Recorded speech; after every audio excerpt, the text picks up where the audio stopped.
Hello everybody, welcome to another new player investigator guide. Today we're going to be talking about Father Mateo, who was from the Forgotten Age. He's the priest and he loves two things and two things only. The Elder Sign Chit and snakes. Travis. No, he loves blessings. Yeah, but like he really loves the snakes. Travis, why don't you talk about Father Mateo's stat line and ability, then we'll get to his personals. He's got a pretty, honestly, meh stat line. It's not awful, but it's not great. 4 brain is, fine for a purple investigator. Especially once you start getting into the higher experience spells. 3 book is, serviceable. 2 punch is garbage, but whatever, you're not going to use that. 3 foot, also very serviceable.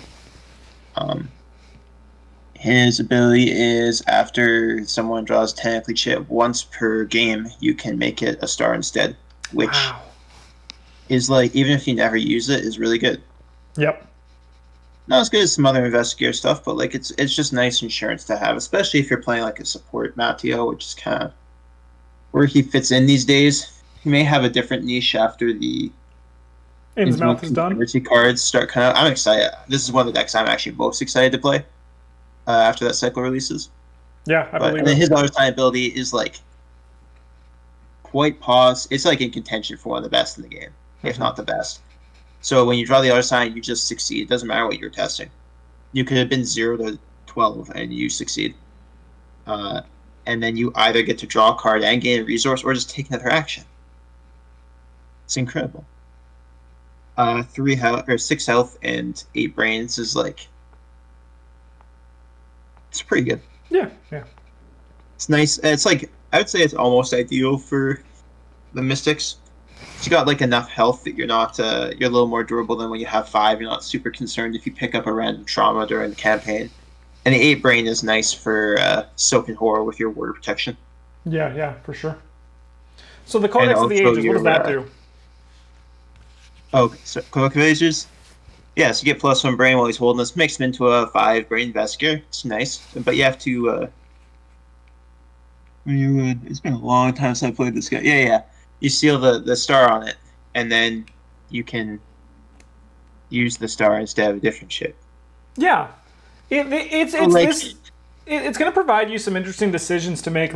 It seems bad to seal the blue token, and ultimately, yeah, it sucks to lose it from the pool. But if you spend a few turns, maybe 2 or 3 turns this, and then you need to pass a test, just make it happen, right? You don't want to sit on this long. It's not this is how I'm going to get my +1 brain, but you do have it. Alternatively, it's also a guts, right? So it commits for 2 brains just as well. As 2 money, your next test that you make, you get to succeed and take an additional action. Yeah. That's pretty good. It's basically 2 money, your next test succeeds, which is pretty fine. Mm-hmm. Yeah, and it also helps to blank his weakness, because if the blue sign is sealed on his weakness, the serpent can't find it. Yeah, speaking of the sealed serpent. On the codex. Yeah, this guy, he just seals the star. He comes and he takes God away. So then Father Mateo... It's actually really nice, because it's something that other people don't like happening, so they'll help you with it. Yeah, it's honestly, it's just hey, you should kill that guy, because don't you want to draw the blue shit again? And then they're the goon's yes. Yeah, deal with it. I can't. I'm garbage. I can punch. All right, let's get to the core set cards.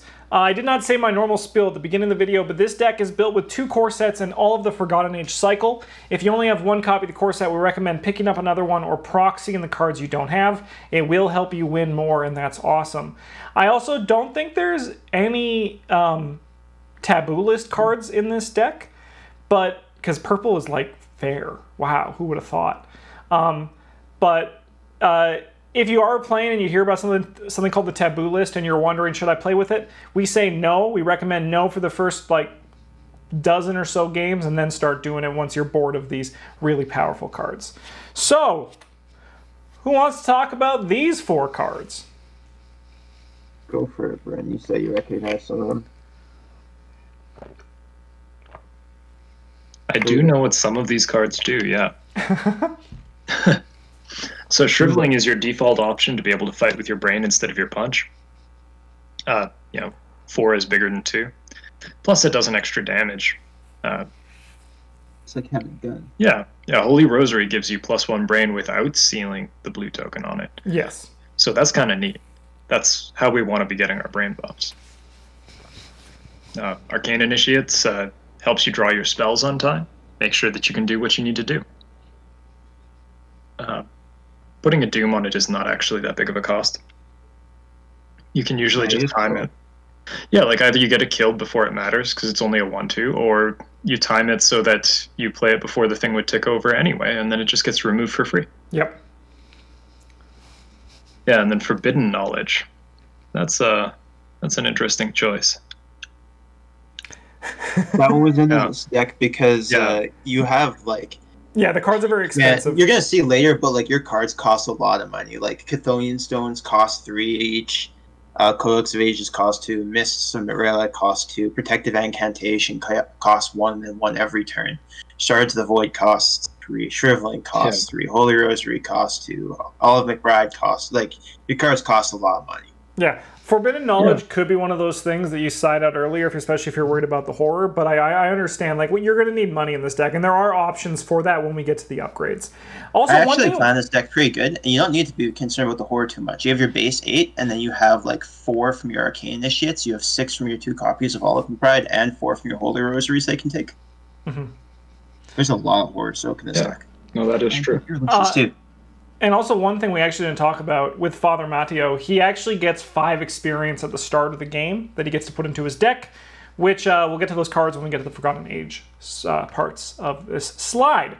Next, we got Drawn to the Flame, which is a nice way to get 2 clues at the cost of drawing a card from the Mythos deck, which as a Mystic character, it's the least scary color to be drawing cards with, because you can kind of handle most things pretty well, and it's going to target your brain the most, and your brain is your best stat.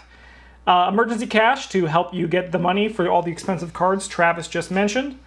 Ward of Protection for the ability to say no to the game, which is super sweet when you can do it. And then Fearless, which is a way to get rid of some of that horror that you might be soaking from your Ward of Protection or your Forbidden Knowledge, or from the game just being a bully. All right, Travis, you haven't talked about Guts in a bit. Why is Guts good? Guts is good because it boosts your brain score by 2.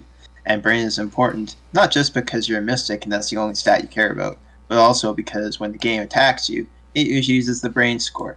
In addition, Guts draws a card when you succeed, so it replaces itself and doesn't really cost anything. How'd I do? Cool, yeah. And then Unexpected Courage, which is like... this one doesn't draw you a card, but it could be anything. It could be a Guts, it could be an Overpower, it could be Perception, it could be Manual Dexterity, it could be what you need. You need to run away from some snakes or something. Yeah. Just in case. All right. Just in case. Travis, why don't you talk about the Forgotten Age cards, including this will be your 5 starting experience at the start of the game. These 2 so this deck actually is like, unlike most of the decks in this series, which are like a kind of a pile of cards, this one actually has like a theme as being a sort of a seal support deck, where with Core Set and Forgotten Age, you don't actually have a ton of cards that the Mystic cards that you like do things to advance the game. You don't have any way to get clues consistently. And Father Mateo's, in particular, Father Mateo's stat line doesn't really lend itself to doing that well. Same with his card pool. So what you're looking to do is make it easier for your teammates to do good. Mm-hmm. Or like yourself as well, if you're playing with less players. There's a lot of cards in this deck that are looking to like sort of scum the token bag. Olive McBride, which we'll get to, lets you manipulate things to be a bit more in your favor, Premonition, and then just improving the odds. So the first one in that vein is Chthonian Stone. Costs 3 money to play, commits for a book, lets you seal one of the non-tentacle tokens, and when someone reveals the tentacle, you pick up the Chthonian Stone, takes up a hand slot. So yeah, this just like sits there and babysits one of the bad tokens for you. Mm-hmm. And that's all it does. But, you know, it doesn't seem like much, and that's because it's not. Once you add it in with like some of the other effects, it can be noticeably good. Yeah, it's one copy of Mist, really? It's not after anyone does, it's after you do. Yeah. Really? Yep. Yeah. Oh, I'm thinking of the other one. Yeah. Yeah, the other one is anybody. So just don't take tests. Yeah, just don't do tests. Sovrele lets you evade with your brain, which is nice, but like doesn't really accomplish anything. Is like sometimes anyway. It's just there as a one of because sometimes you do need to run away from stuff. Yeah. Next, we got 2 copies of Protective Incantation. This is your other sort of Sealy thing. You just pick any token except for the tentacle and stick it on there. Your bag's got like a -5 that you don't want to have to play around or whatever. Slap it on this thing. Yeah, just get rid of it. You're playing a scenario where the squid's like -3, add a doom to the nearest enemy. You take a damage. Like that's bad. Don't want to draw that. Put it on the Protective Incantation. Lastly, we got the Shards of the Void. This is like shriveling, but different. It's just another way to like fight sometimes. Be able to leverage that slightly higher brain score to actually do something to help your team. So, yeah. Other cards, Olive McBride. She is tons of fun. So when you reveal more than 1 Chaos token, you reveal 3 and choose 2 to resolve. Especially when you're sealing a lot of tokens, there's going to be like good tokens left, so it's more likely to get what you want. But also with Father Mateo, it's more likely to draw your Elder Sign token, because then you could choose the Elder Sign token and a -5 and then just flex on the game and be like, I'm winning anyway. She's also very strong with Shards of the Void. Definitely, yeah, definitely. Yeah, because then you could lock 2 zeros. Oh. Oh, baby. Premonition is a great way for you guys to, the party or the team, to just have a plan. You can see what the token is and then be like, all right, who wants to do this? Like, so if there's an important test, you do this at the start of the investigator phase, and you can just make sure that you guys aren't, you can do what you need to do, and if it's bad, you can send someone else to just like face check location or something like that. Mm-hmm. Upgrades from the core set. We got Grotesque Statue, which is also one thing. Travis has a guide down below the video. He kind of talks through briefly if you want different upgrade paths at the beginning, because the thing about Father Mateo is you can kind of take a different upgrade path at the beginning because you have 5 experience to go with. He talks about those there. We're not going to talk about those specifically because there's tons of different ways you can go. But if you are curious about alternate strategies, there's Travis like, you could also do Grotesque Statue, yada, yada, yada. But we're talking about these in respect to them as if you were upgrading this deck written to my right there. Grotesque Statue allows you to reveal 2 Chaos tokens instead of 1 when you spend a charge. You choose 1 to resolve and ignore the other. So, as we said earlier, this is good with Shard the Void, but also Father Mateo's ability, but also just for passing tests, which is good. Book of Shadows, if you want to cast a lot of spells, this gives you additional arcane slots, but it also allows you to add charges to assets you control if you have downtime, which as the support character, if you're playing this with the support intention, you would have downtime for stuff like that. It also gives you actions that won't draw you tokens, in case you're trying to protect a Chthonian stone. Yeah, it's also like particularly useful for like the extra arcane slots, particularly useful for the sealing deck, because you have like 2 protective incantations, like those already occupyable slots, and then there's another card coming up that you definitely want to have them play, and this card works really, really good with that because it uses charges. And it also accepts a hand slot, which you can only have 1 Chthonian stone in play, so you don't have anything else for your hands. Might as well. All right, Travis, why don't you take these guys? No, I want to do the next ones. Okay, sure, sure. All right. Yeah, you can take so we've got Recall the Future, which is a rather fiddly card when it comes to actually playing with it. However, it is very strong when you are sealing lots of tokens out of the bag or revealing multiple tokens for your test, because you name a skill token or an icon, and if you named it right, you get +2 to your skill. So you just pick one that makes you fail by 2, and if you draw it, you don't. Defiance just lets you, whatever skill you committed to, you cancel all of the like scenario tokens if they are revealed in it. Just ignore them. If you have a friend who really likes math, or you do, this is a really good deck for them. If they really like probabilities, there's lots of fun stuff you can do. Yeah, give them the list of everything in the token bag and be like, all right, here's your, figure out your odds. Let's go.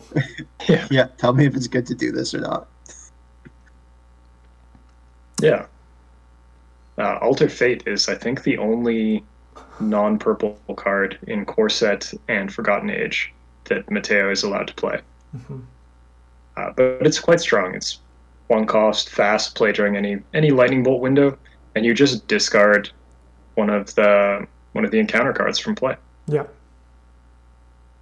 Or a non-weakness treachery. Sorry, Yeah, not an encounter card. Encounter cards would be like problematic. Yeah, and then we've got Sacrifice, where you discard one of your purple assets and you gain 3 money, or draw some cards. So one thing as well that this however could be you want. Really good is that like your protective incantation, you have to pay for them each turn. So the turn you can't pay for it, you can just like turn it into money or cards, which seems pretty sweet.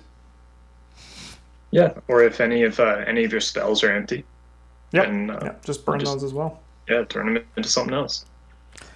All right, Travis, you can talk about this one. This is the one you... Yeah, this whole page. This is Seal the 7th Sign. This is like the sealing card. It's so good. You get to seal the tentacle. It means no more auto fails until someone draws one of the bad other token chits. And then you take 1 charge off. But it's got 7 charges, baby. And you can put more on with your Book of Shadows. And you just never run out. You play this, and then that's the end of the round, and you let your teammates go first, and you watch them draw 3 of the symbol chits, and you sigh, and you spend your entire turn putting the 3 charges back on, and then you're done. And that's your life. And then also, like, if you're sealing with your other things, you make the odds lower, right? So then you're just like, it's easy. There's no more auto fail for the rest of the game. Man, the worst you could possibly get is a regular -3. Yeah. Like... It's a fun card, and it's especially good when a player just, like, absolutely just destroys it. Just punches their way through it. Just, get the creature out of there! Let him go! 2 turns is my personal record. I have so many actions to put things on this. Yeah. So that's Father Mateo. He's kind of very, like... His ability is the Elder Sign, right? Like his one game effect is really nice and very like it's a nice safety net. But like you really play like in his, you want to draw the Elder Sign as much as you can. And this build of like getting rid of everything, so the odds are better, so you're drawing more tokens, and they're all the good tokens. It can be a pretty powerful support build, and I think it can be pretty fun to play as well. Any other final thoughts on Father Mateo? This was a quicker one. It doesn't have too many upgrade options just because there aren't so many blessed cards in the core set or his cycle. Because, I don't know, I mean, they're clearly planning to have an entire cycle based around that, and they just didn't do it for this one, which is fine. But that one's coming out now, so if you want to play a cooler Father Mateo deck, start picking up the End of the Mouth Conspiracy cards. Have lots more options. Heck yeah, and don't be surprised in the future on our live deck building series. Someone challenged us, and we're going to do it for sure. It's a Father Mateo blessed deck, but no purple blessed cards, so it's going to be a good time. Just explore with all the other ones. Thanks for watching. Next week, we're going to be back with a very weird investigator that's very challenging to play for new players, but we have to do this series and complete everybody, so let's go. Is that the last one? Pardon? Is next week the last one? No, not the last one. Okay. All right. Not quite. See you, everybody.